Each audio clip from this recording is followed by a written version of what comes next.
জানেন ভাই, নাস্তিকরা কি পরিমাণ আল্লাহ এবং রাসূলকে নিয়ে কটূক্তি করে।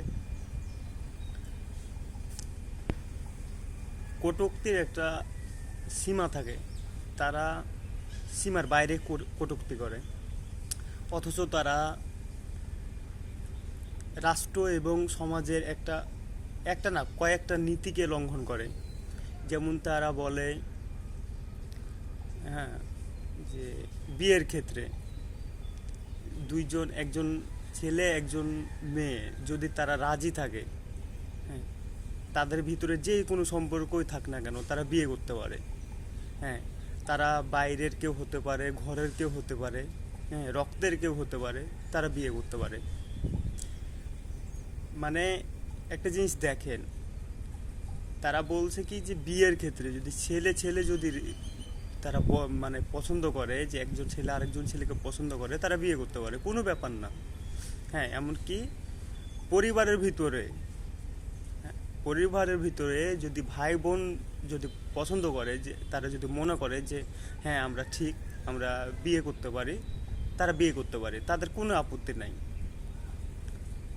একটা জিনিস দেখেন, তারা লেসবিয়ানকে সাপোর্ট করছে, হ্যাঁ, তারা ইনসেস্টকে সাপোর্ট করছে, যেটা রাষ্ট্র এবং সমাজের মানে নীতির বাইরে। অথচ তারা যুক্তি দিয়ে দিয়ে তারা আল্লাহ এবং রাসূলকে নিয়ে কটূক্তি করে। হ্যাঁ, একজন বৃদ্ধ মানুষ কিভাবে 6 বছরের বা 9 বছরের একজন মা আয়েশাকে বিয়ে করতে পারে, হ্যাঁ, তার মতলব খারাপ ছিল, এই ছিল সেই ছিল, কত রকম করে কটূক্তি করে।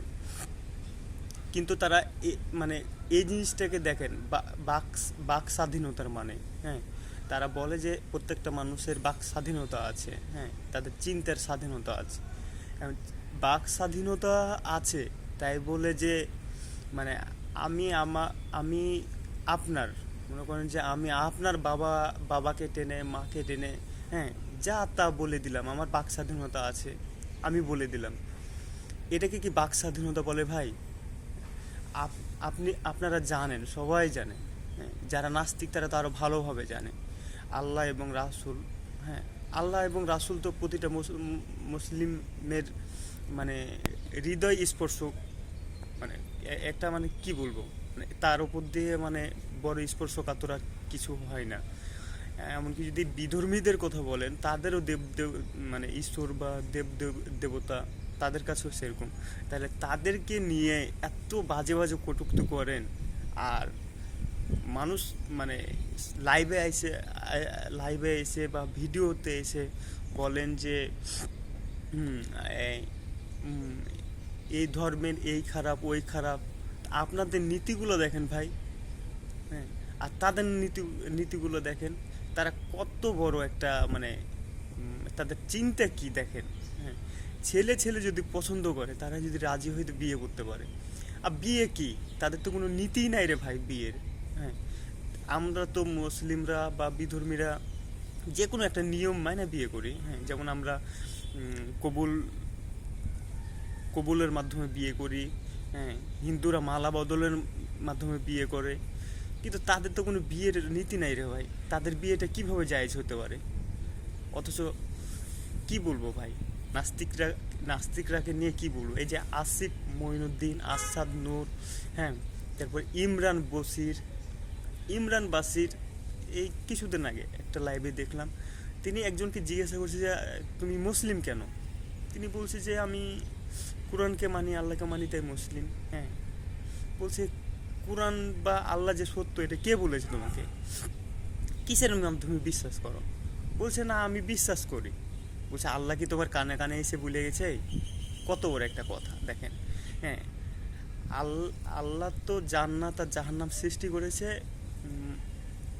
খারাপ এবং এবং ভালোর জন্য। ভালোরা জান্নাতে যাবে আর খারাপরা জাহান্নামে যাবে। হ্যাঁ, এখন ভাই কোনো এক জায়গায় বিপদ হলো, ধরেন মুসলিমরা আল্লাহকে মানে, ফিলিস্তিনের মুসলিমরাকে মারছে, আল্লাহ যদি মনে করেন যে সরাসরি এসে ফিলিস্তিনের মানুষকে বাঁচাবে, তাহলে তো খারাপ মানুষ থাকবে না ভাই।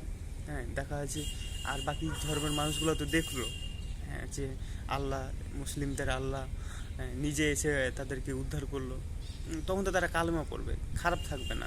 বা আপনি ইমরান যে মনে করেন যে একটা লাইনে চলে গেছেন, নাস্তিক হয়ে গেছেন, আল্লাহ কি কোনো ক্ষতি হয়ে গেছে ভাই যে আপনার কানে কানে এসে বা আপনার সামনে এসে দাঁড়িয়ে বলবে যে এই ইমরান আমি আল্লাহ, তুমি তো ভুল পথে চলে গেছো, এই দেখো আমি তোমার সামনে এসেছি, কি করতে হবে বলো? আল্লাহর কি ভাই ক্ষতি পড়ে গেছে তোমার জন্যই? হুম? কি একটা অদ্ভুত, মানে ওদের মানে যুক্তিগুলো একদম অদ্ভুত ভাই। হ্যাঁ, মানে সাধারণ মানুষ ধরতে পারবে যে তাদের যুক্তির ভিতরে কোনো মানে নাই, মানে কি বলবো, যুক্তির কোনো এগুলো একদম ফালতু।